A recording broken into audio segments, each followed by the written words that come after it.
Will was a magicless loser born into a world where magic was everything and people without magical talents were treated worse than slaves.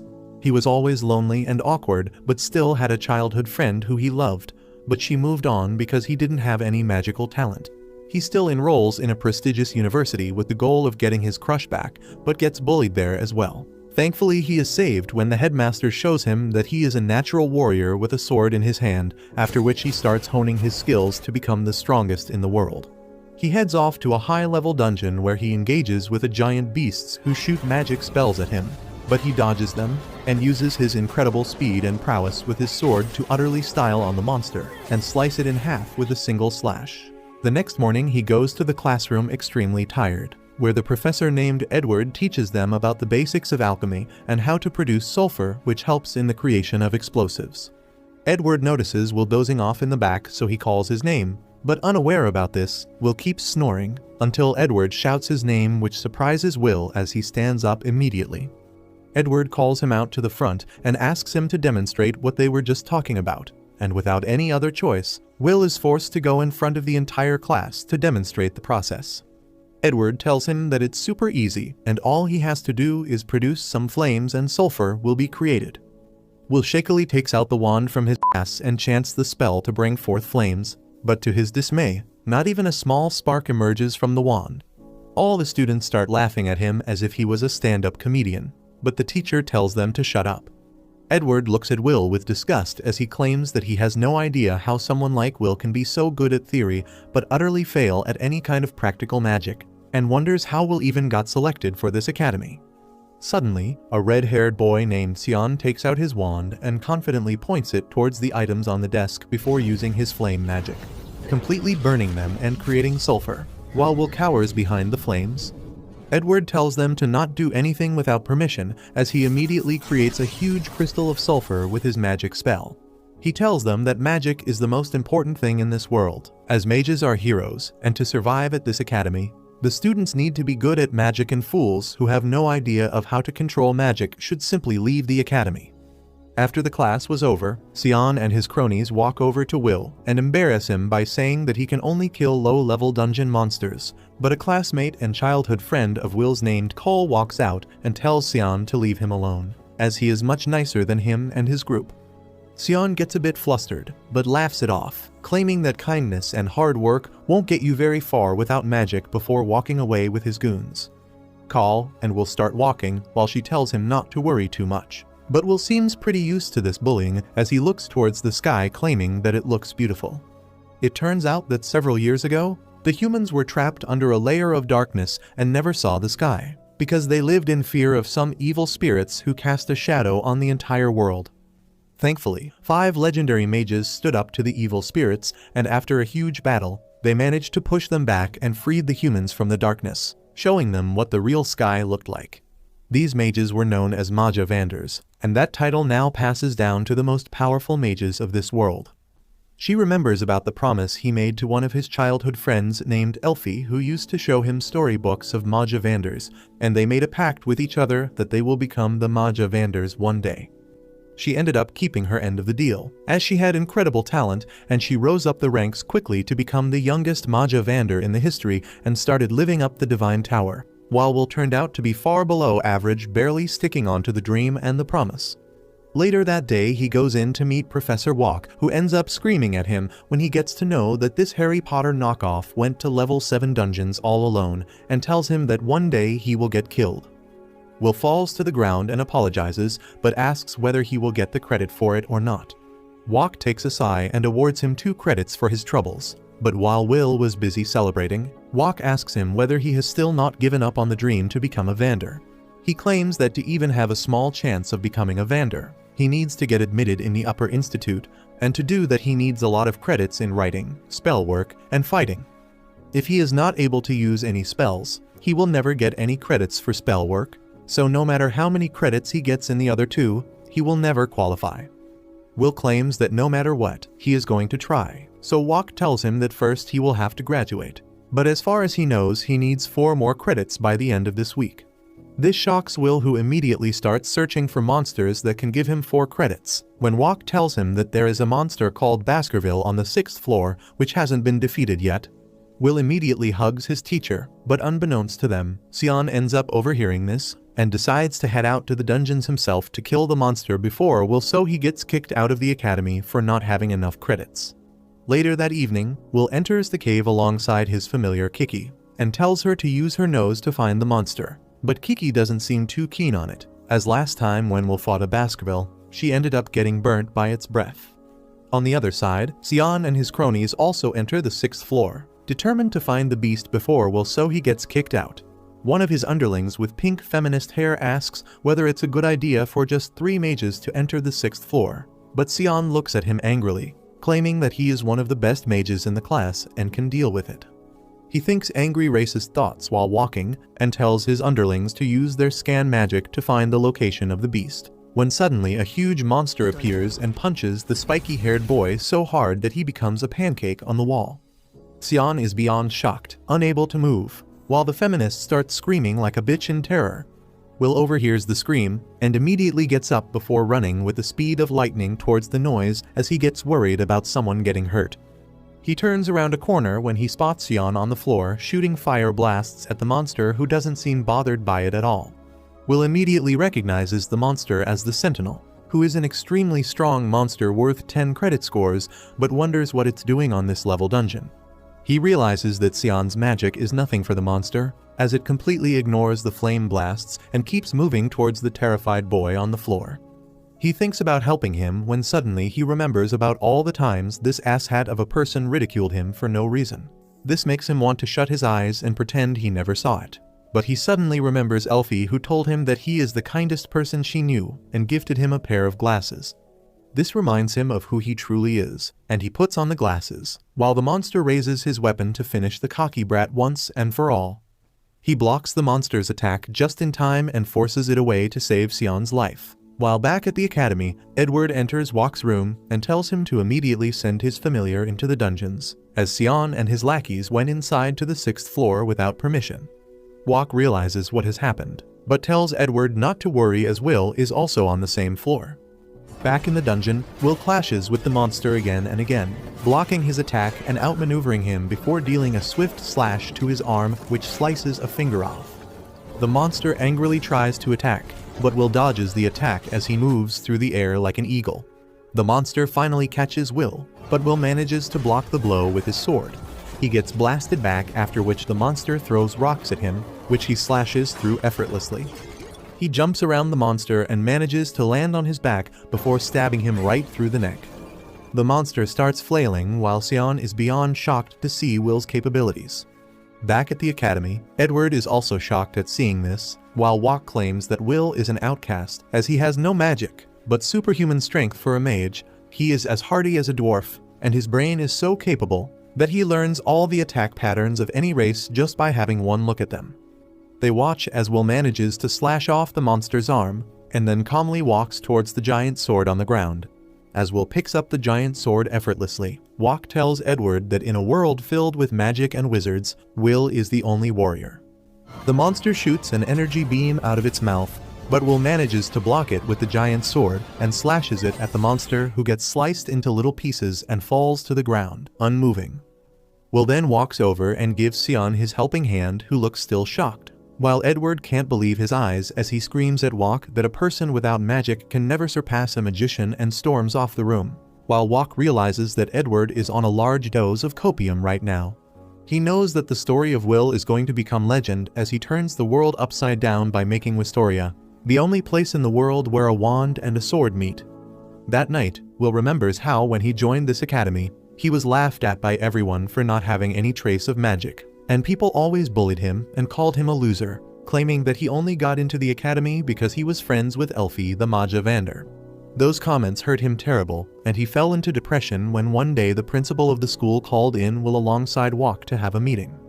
She had a look at the boy with no magic talent herself, and wondered how he got into such a prestigious academy, but unlike others, she decided to test him out. She used her flotation magic to throw a dagger towards Will, who grabs it as if he was meant to hold it since birth. Walk looked a little confused, but the old lady was confident in what she was doing. She immediately covers Will with magical crickles ready to blast fireballs at him, which scares Walk as he thought this might be the end of the boy. But Will didn't skip a beat and immediately slashed all the magic circles around him in a single elegant slash before dropping back on his feet. Wok falls over in shock, while the old lady laughed, claiming that this boy was meant to hold a sword and not a wand. She tells them that she is going to let Will continue studying at this academy, while Wok will be his guardian since Will doesn't have any parents.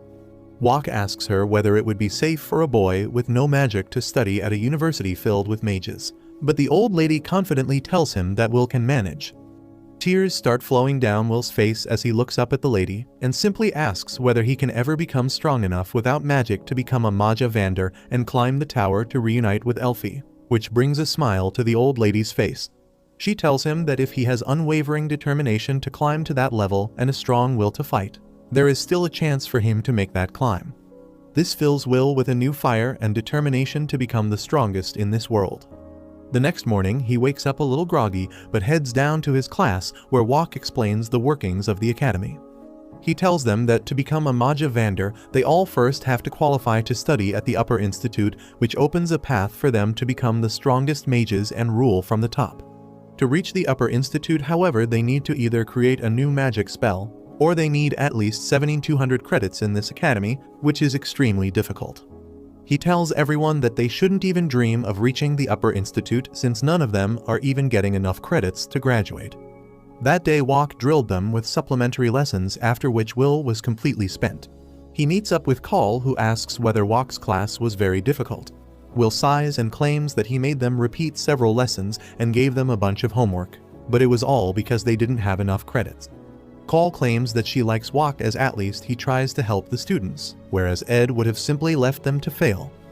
Will laughs and they reach a corner, when they suddenly hear a ruckus and peek around to find Sion and his underlings surrounded by a bunch of students as they tell everyone that Sion defeated the Sentinel monster worth 10 credits all alone. All the students seem shocked and praise Sion for his strength, but he seems pretty stressed about it all as he is the only one who knows the truth about the situation and how Will is the one who defeated the monster while Sion was lying on the floor like a helpless baby.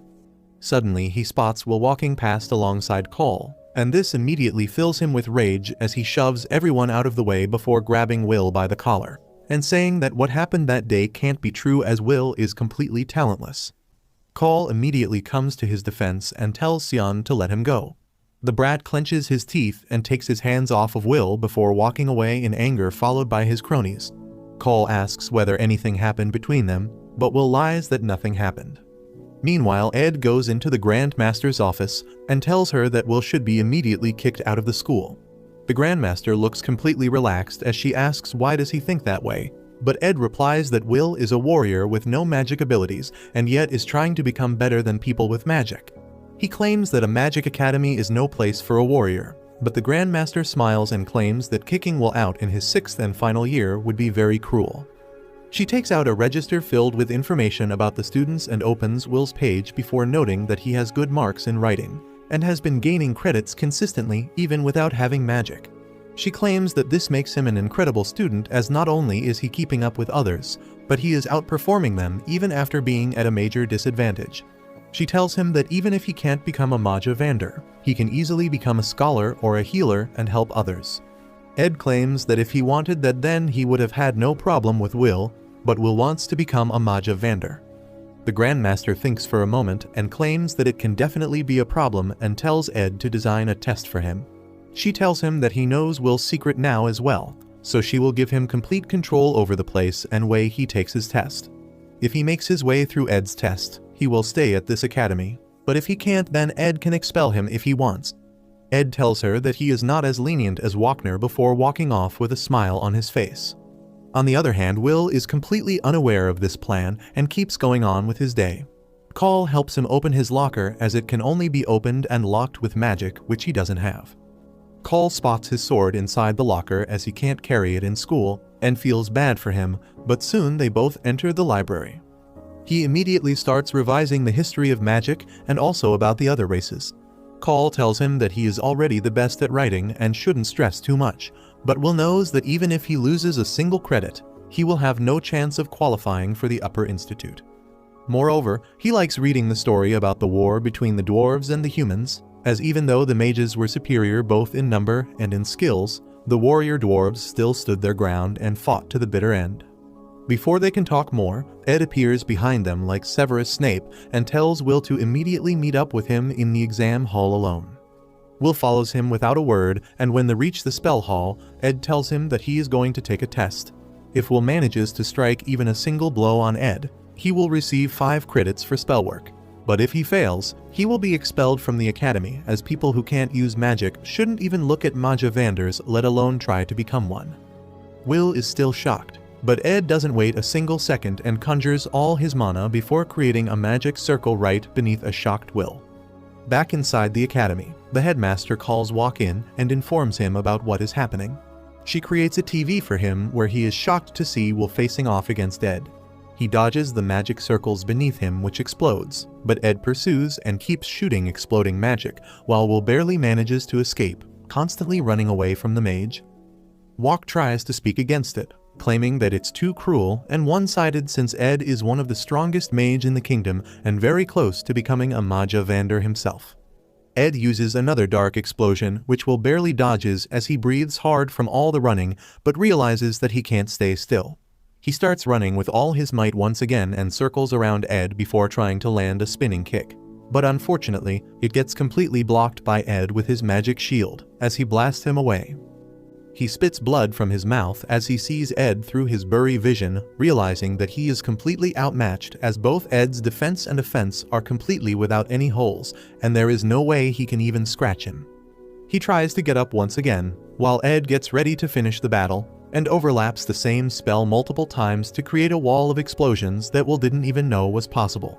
He starts running away, but the explosions blast him away once again as Ed keeps blasting him up in the air like a ping pong from one end to the other, damaging Will's body to the point where he falls to the ground almost unconscious. He tries to get up, cursing his weak magicless body as he wishes he had his sword right now to defend himself. Meanwhile, Cole walks back to her locker in order to leave for the day while she wonders what kind of lessons is Ed giving. She suddenly imagines Will getting tortured by Ed with whips when a gate opens, scaring her, but it turns out to be Kiki who seems hurt and is bleeding. She walks up to Will's locker and starts scratching at it, and Cole immediately realizes that there is something wrong. Back in the exam hall, Will is down on the floor while Ed walks up to him and puts his foot on Will's head, telling him to accept defeat, but Will pushes his foot away and tells him that he will never do that. He gets up once again and tells Ed that he will reach the pinnacle of magic with a sword in his hand because he wants to fulfill his promise to the person he loves. This enrages Ed even more as he gets ready to finish the battle, but just then Cole enters the hall and throws a sword towards Will. He immediately grabs it and then puts on his special glasses ready for a fight. Ed lashes out at him with his magic, but Will effortlessly slices through it, shocking the mage.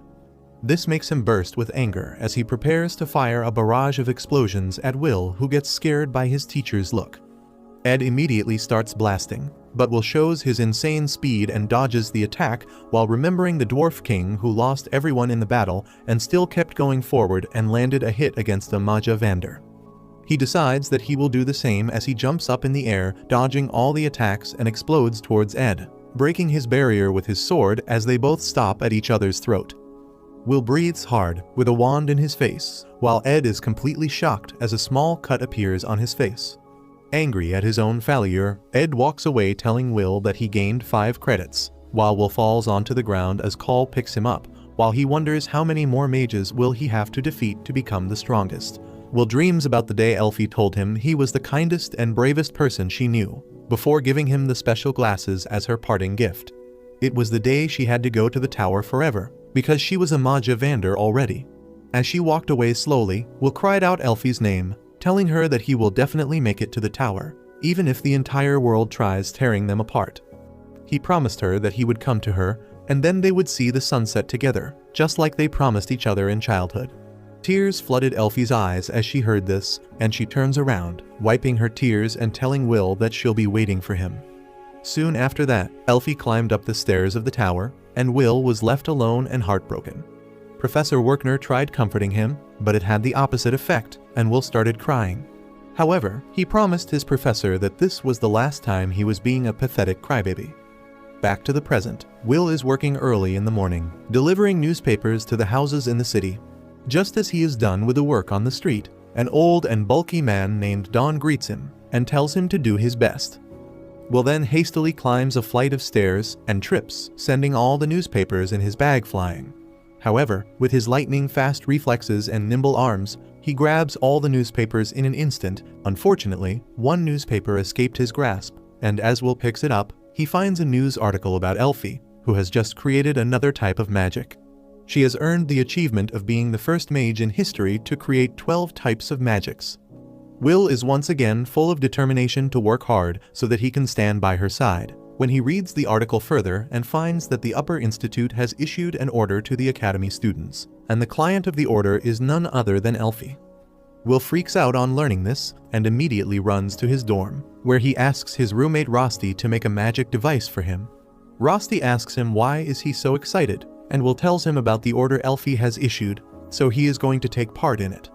He begins changing into his uniform as he tells Rosti that the order is to procure the cores of monsters called Frostwalkers that are found on the 4th floor of the dungeon. Apparently, Elfie needs them as catalysts, and every student who helps in procuring the cores will be rewarded. That is why Will wants Rosti to prepare a magic item that can help him clear the 4th floor. Seeing him so excited and straightforward, Rosti starts laughing. He was already working on the magic item that Will uses from time to time, and hands it to him. Will thanks him and begins heading away, but Rosti stops him and stuffs bread into his mouth as he asks him to take care of himself. Will soon reaches the 4th floor of the dungeon, but it is already too crowded with dozens of students hunting down the Frostwalkers for their cores. Just as Will is about to join in the action, a huge explosion rattles him. It was because of Sion's attack that obliterated a bunch of Frostwalkers in one go, and while his lackeys suck up to him, Sion is not satisfied. He thinks about the fight between Will and the giant monster that fuels his rage and motivates him to become stronger. Unaware of this, Will really believes that Sion is cool. He thinks that there isn't anything left for him to hunt here, so he heads deeper inside the 4th floor, but comes face to face with giant penguin monsters. The monsters are hostile, so Will immediately draws his sword, wears his special glasses, and then lunges at them. With a few clean strikes, he manages to slash the penguin monsters with ease, saving the nerdy girl who was about to be killed by the monsters. The girl is dumbfounded at what she just saw. Will defeated the monsters using a sword and not magic, and that is beyond comprehension for her. Will approaches her, and the girl thanks him for saving her life, before introducing herself as Iris, a 4th-year student at the academy. At the same time, Walk is giving a lecture about the greatness of creating new types of spells, which alone is enough to make the mage who created the magic climb up the tower. He says that the new magic forms are named after their creators, and if anyone in the class ever creates a new magic, they will etch their name in history. The students begin gossiping about how this approach is not practical, because only the top 0.1% can manage to do that. Just then, a student named Rose asks Walk if Elfie, who has created 12 new forms of magic, is really good, and he says that she is good beyond belief. He calls Elfie one of the greatest mages in the entire history of their world, and Call remarks that the childhood friend Will is chasing after is really special. Her friend Rose teases her, asking if she is jealous that Elfie will steal her crush Will away from her. Cole freaks out on hearing that and gets scolded by Walk. Back in the dungeon, Will is walking with Iris, who has heard about the talentless book learner of the 6th year. Will is hurt, but he asks her if she doesn't feel any disdain towards a loser like him. Iris curiously asks how can she look down upon her savior. She says that even if Will doesn't have magic, she respects him for his special talents. He gets flustered and changes the topic to the order issued by Elfie. Iris affirms, saying that she wants to help the Majavander who hold up the sky. Her words force Will to think about how no one in this world has seen the true sky. The enormous magic power of the 5 Majavander cloaks their world, hiding it from invaders. What they see is the false sky, which is a great barrier that keeps their world safe. According to the lore, when the fake sky falls, darkness will shroud the world again, and chaos will follow. That is why the students who are out here meeting orders are not doing this just to get into good graces of the Majavander, but because they also want to support the sky from falling. He is snapped from his thoughts as Iris tells him that she has met Elfie before. She recites the story of how she was in trouble in the dungeon one day, as all kinds of nefarious monsters surrounded her. She was just waiting for her death, when suddenly, all the monsters were frozen. Iris turned around to see Elfie gleaming in the sunlight, looking like a goddess. Elfie helped her up gently, and ever since then, Iris stands her. While Iris is busy monologuing, Kiki gains Will's attention and leads him to a patch on the ground that has something curious. Iris asks him what is he doing, and Will shows her an ice fragment that the Frostwalkers leave behind as they move. The fragment here is really big, and now Will is certain that a rather powerful Frostwalker is ahead.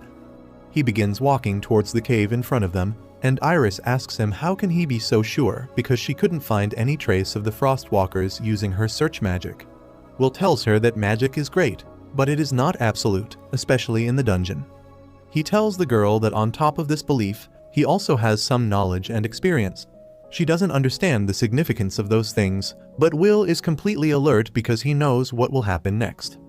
A giant Frostwalker had been hiding on the ceiling, and it pounces at the unguarded Iris. However, Will had anticipated that, so he moves quickly, taking the girl to safety as the monster hits the ground. He jumps away to safety, and Iris recognizes the giant ice monster with dozens of eyes as a Frost Rex, which is the highest evolved form of a Frostwalker. The monster roars loudly, and Iris recalls that the Frost Rex is a monster worth 6 credits, which makes it really dangerous. In the meantime, the monster charges an ice beam and fires it ahead, but Will jumps out of the line of fire that is soon covered with sharp ice spikes. Will leaves Iris in a safe spot as he heads to fight the monster, but she stops him, telling him that physical attacks won't work on a Frost Rex, whose power is so strong that it can even freeze the sturdy dwarves just by one touch.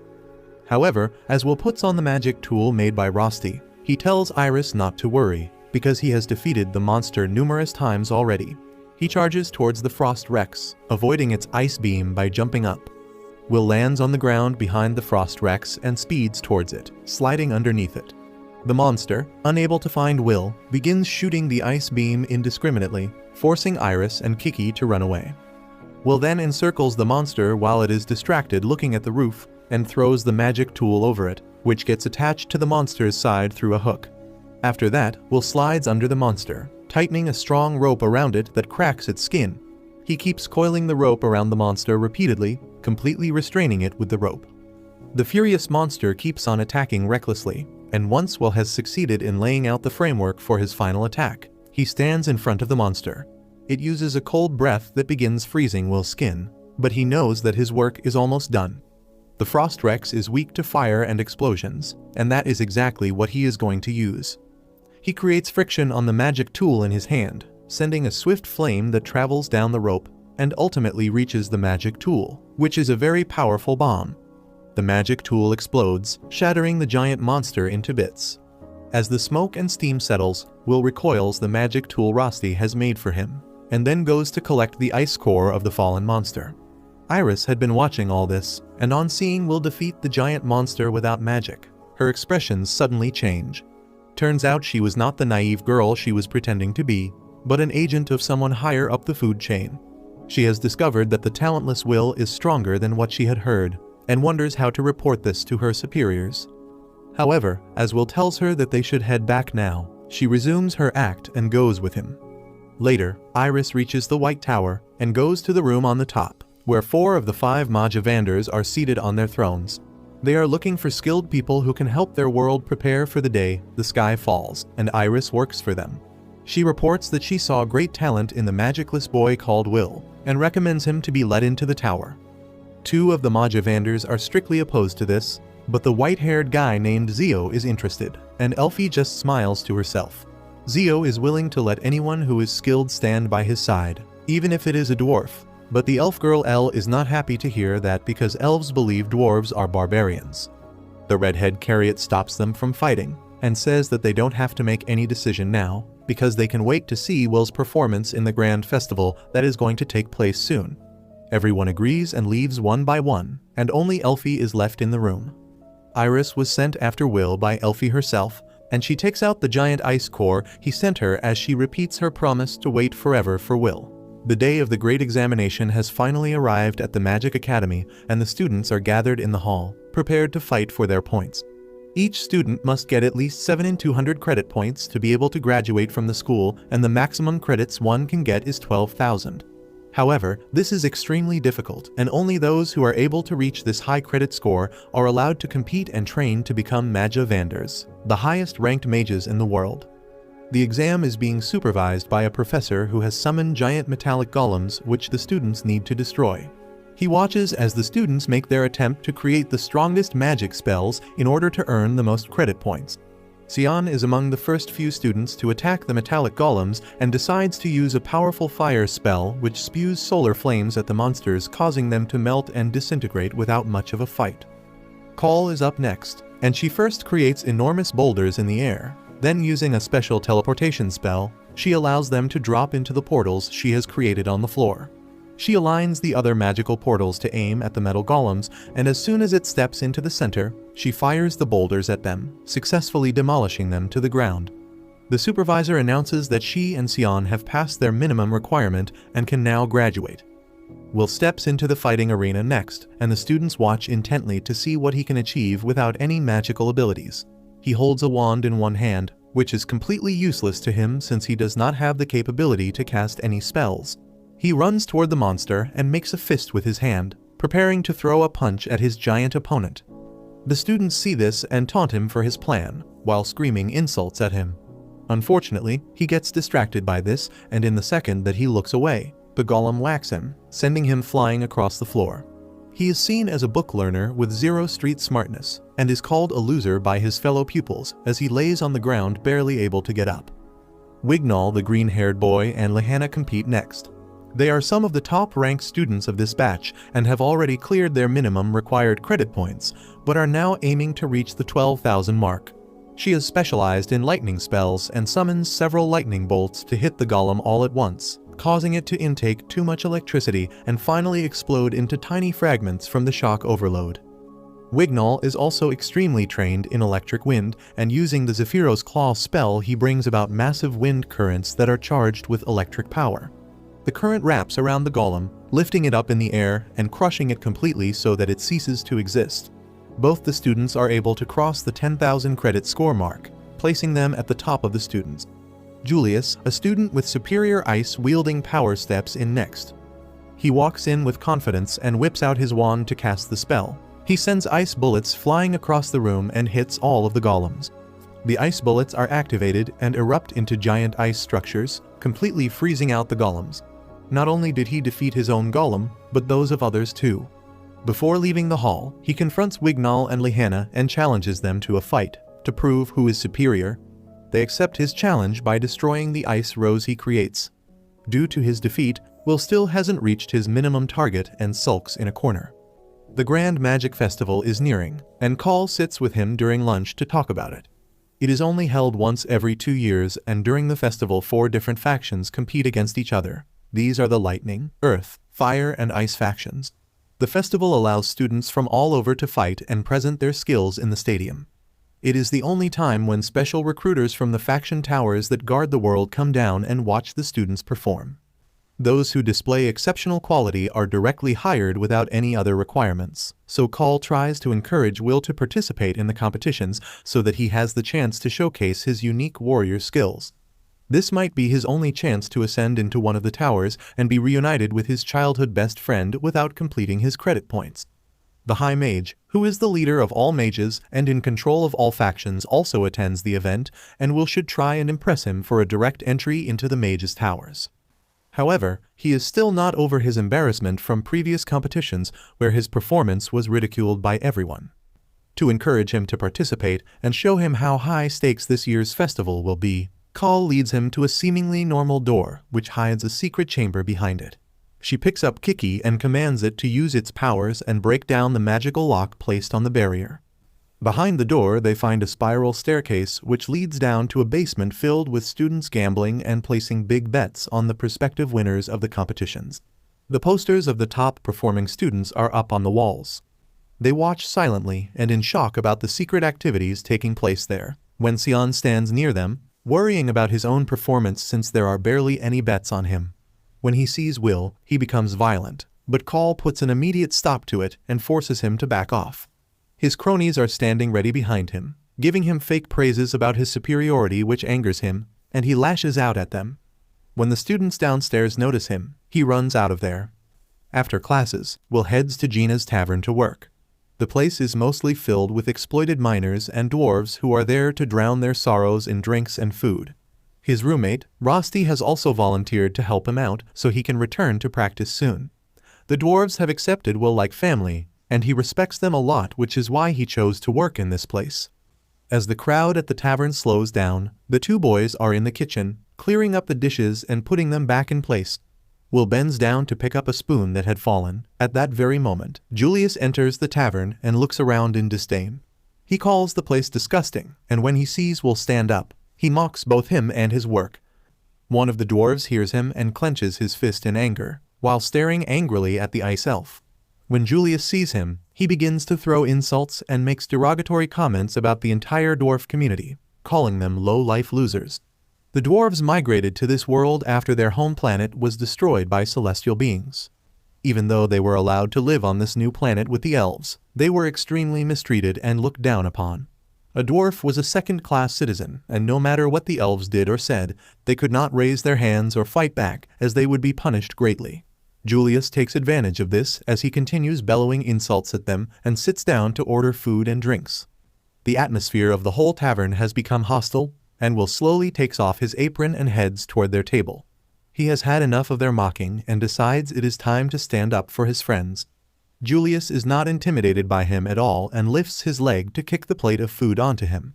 Will is not deterred at all by this. Instead, it fuels his rage even more as he thinks about the food that was spilled, which was crafted carefully by the wisdom and knowledge of the dwarves who work hard and struggle for their survival every day.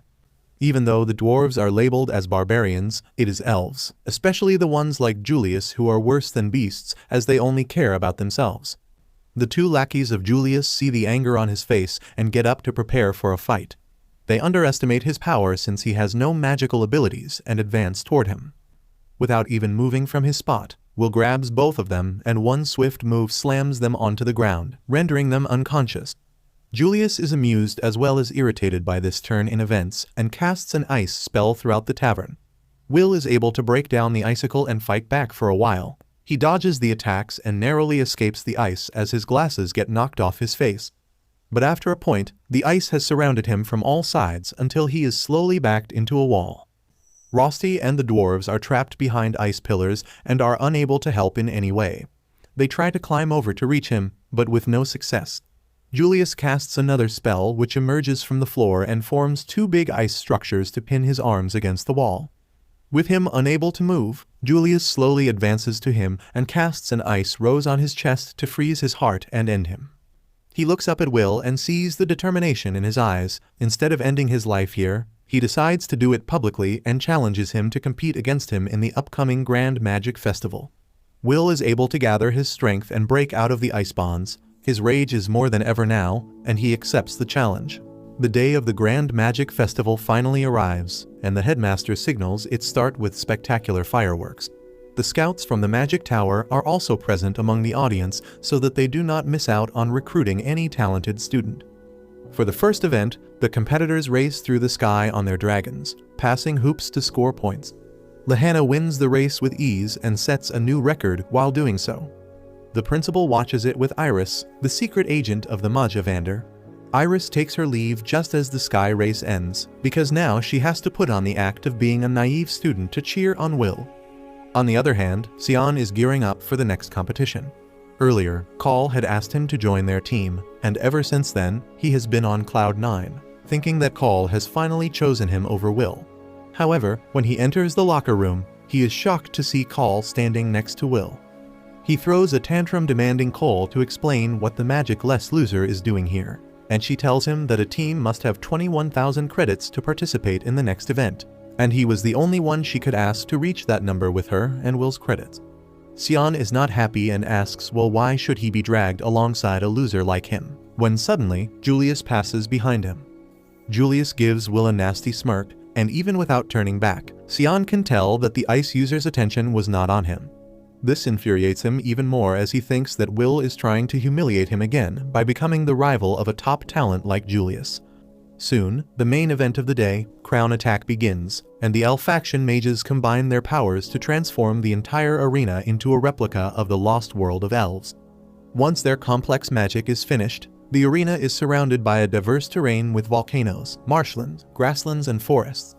All the teams will start their journey from the very edge of the transformed area, with the goal of reaching the arena first and claiming the crown. However, they will not only have to face the dangerous terrains of the battleground, but also numerous traps that have been set up by the professors. On top of that, fighting with other teams and obstructing others is allowed, making the event even more ruthless.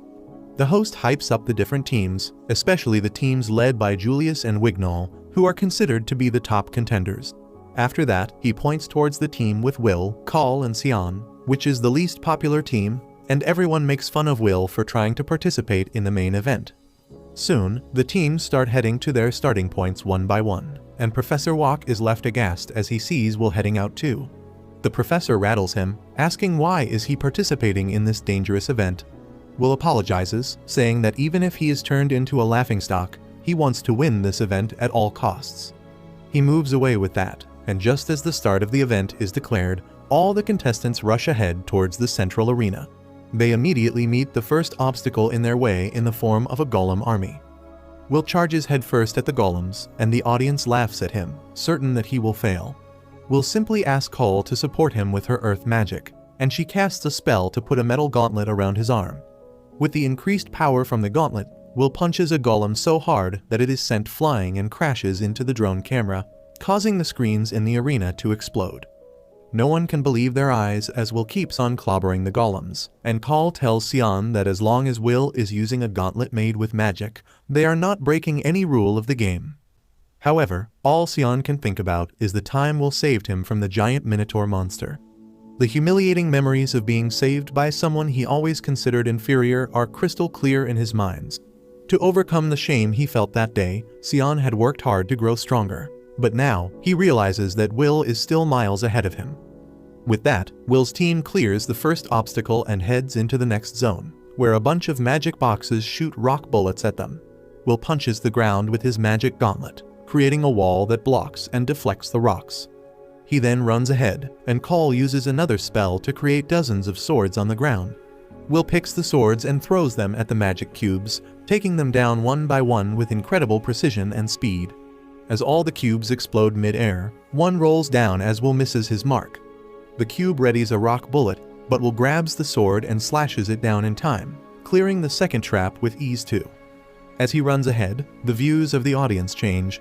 Even the haters start thinking that Will is amazing, but some of them still think it is only because of Cole's magic. Even Ed testifies that Will has perfected his style of fighting by exploring the dungeons, and he can't be challenged by this level of traps. Will's team is in the lead, and they run ahead at full speed, while other teams struggle getting past the various traps. Julius and his team are also making good progress, but it is only Julius who does all the work. He freezes the monsters and traps, and asks his teammates to focus on searching the locations of other teams. His teammates tell him that Will's team is in the lead, and at this rate, he will win. Julius can't let that happen, so he decides to abandon his team and go ahead to deal with his rival himself. On the other hand, Will and his team reach the Enchanted Forest, which is the final zone they must clear before reaching the arena. Dozens of magic circles open up in the forest, and Will realizes that they plan to attack in a straight direction. He immediately cuts out the land beneath the magic circles and tosses them into the air before they can activate so that they face the magic circles in the air. Just as the magic circles activate and shoot a magic attack, they hit each other and get destroyed in an instant. The host is impressed by Will's quick thinking and asks Ed what he thinks of his performance because this trap was his work, and the Snape ripoff is quite disappointed. Meanwhile, Will plans to wait in ambush for Julius in the forest when suddenly, an ice attack almost hits him. The attack pierces his robe and explodes behind Call, who looks ahead to see that Julius is already here before them. Will can't believe that Julius could beat their speed run tactic on his own. His mind is overloaded with questions about how Julius got here so fast and where his teammates are. However, there is no time to ponder on those questions as Julius begins his attack. He shoots a relentless barrage of ice magic at Will, who can only dodge it. The entire location is getting covered in ice, when suddenly, the temperature rises and the ice melts away. Sion appears behind Will, covered in flames that instantly vaporize all the ice in the area. He has had enough of playing the second fiddle to someone who doesn't even have magic, and he plans to change things now. He chants a powerful spell that Cole recognizes and tells Will to get away from it instantly. He is not fast enough to react, so she uses her magic and creates a wall in front of him, just as Sion fires his devastating attack. The attack rattles the entire area, and Will is saved only because of the earthen wall. As the attack stops and he comes out of hiding, he finds the entire forest has been burnt away, and Julius is nowhere to be seen. Will is still trying to process what just happened, but Cole knows that Sion attacked both Julius and Will intentionally. She asks Sion what is he doing, and he tells her to shut up because he is done listening to her. He tells Will that it is time for them to fight and settle their conflict once and for all. Will tries to tell him that it is not the time for that, but Sion attacks him, calling him an eyesore who should be crushed as soon as possible. Cole tries to stop them from fighting, but then suddenly, Julius blocks her way with an ice wall. As she wonders how did he survive Sion's bombardment, Julius attacks her. Will gets worried when he realizes Cole is in danger, but he has no time to spare for her as Sion keeps attacking him. He manages to disarm Will, who tells him that it is not the time to fight amongst themselves. In response, Sion only tells him to pick his sword to continue their fight. Will obliges and grabs his sword, getting ready for a battle to get Sion back to his senses. Many years ago, when Will and Sion first started their student life at Academy, Will was the most pathetic boy one could find. People bullied him and stuck notes saying that he was a worthless person on his back. Sion felt disgusted by that, and he decided to help the pitiful boy in his own way. He burnt the note and then told Will that he will allow him to become his underling, and then he won't have to feel alone and useless all the time. However, Will simply ignored him and walked outside, pissing Sion off. Sion still followed him and shook him, asking him to give an answer. With his eyes devoid of life or any expressions, Will told him to let him go, and Sion could only obey him. As Will walked away after hurting Sion's ego, he began hating him. Now, he keeps on attacking Will with magic spells that burn the forest. Will runs and hides behind trees, but Sion's attacks track him and force him to come out into the open. Sion attacks him with a fire whip, and as Will tries to deflect it, another whip comes from behind and grabs him by his leg. Just as he cuts the fire whip to free himself, Sion attacks him with another powerful spell, and Will somehow manages to block it, but his sword has started to get red hot. Sion curses him, asking if he will only jump around to survive and not fight back to win. Will refuses, saying that they are teammates, and he has no time to fight him right now because he is focused on the competition. Sion tells him that he will just burn him to ashes in that case and begins attacking him again. As Will dodges everything, he wonders if he really has to fight against his teammate now. Everyone in the stadium is dumbfounded on seeing this, and Edward smirks as he says that no matter the reason, in fighting among teammates is the worst thing that one can do in this competition. He believes that because of this, the scouts from the tower will mark Will and Sion negatively, and it seems he is enjoying it. The scouts had seen some promise from Sion till now, but seeing this incident, they think he is unfit to be recruited by them. Will's roommate Rosti is worried about him too, when suddenly, Iris comes there and asks if she can sit next to him. They both know each other from previous encounters, and Rosti finds it hard to believe when Iris starts cheering for Will. She tells him that she was not interested in him at first, even though someone reliable had told her about him, but after seeing her in action, she has become his greatest fan. On the other hand, Cole is running away from Julius, while trying to find a way to reach Will and Sion. Julius teases her, asking if the famed Earth Princess is not going to fight back. Cole hates that nickname, and tells Julius to stop calling her that. He attacks her with ice magic, and she blocks it with a stone wall. However, she suddenly sees a magic circle under her feet and realizes that she walked into a trap. A massive amount of dark magic hits her point blank, and everyone is shocked to see it. What is more shocking is that Julius is on each and every screen, facing all the teams at once. No one can understand what is happening as Julius appears to be everywhere. He goes to face Wignall's team too, reminding him that he promised to crush everyone with his secret weapon. Wignall greets him with a familiar spell, returning him the ice flower he had once given him. As the flower distracts Julius, a magic circle opens at his feet and suddenly, he is engulfed in a tornado. Turns out that it was just a clone Julius made with ice and magic stones, and it gets destroyed by Wignall's attack. Everyone is amazed by his performance, but Philly, one of the leaders of the elf faction, thinks that Wignall is completely average, and he barely meets their expectations. She then asks her partner Leffy to let her return to their base now, because she is an introvert, and the atmosphere of the festival is like slow and painful poison to her. Leffy refuses to let her go, because they must watch the entire festival and then report to their master, the elf Maja Vander. Meanwhile, the audience wonder who will win the competition now. They thought that Will's team would win it, but then Sion went ahead and sabotaged it. His classmates are curious about why Sion did that, and even Will is wondering why is the redhead so fixated on him. He remembers the time everyone used to bully him and disrupt his work for no reasons but to poke fun at him. He was depressed because no one knew better than him that he was a failure, but that was no reason for anyone to go out of their way to bully him. He was numbed by the constant harassment and only wanted people to leave him alone. So when Sion approached him that day, he only asked him to let him go. He didn't understand his intentions, but he didn't care about them either, because he planned to give all his time and effort to reach Elfie. That day, when he ignored Sion, he shot a fireball at him out of frustration, and today again, he attacks him in the same fashion. Will dodges his attacks and starts running away. Sion then chants a high-level magic spell and creates a falcon made of flames, which is his guardian. Will is taken aback to see it, and even more shocked when Sion commands the falcon to attack him because guardians are mainly used to defend and buy time.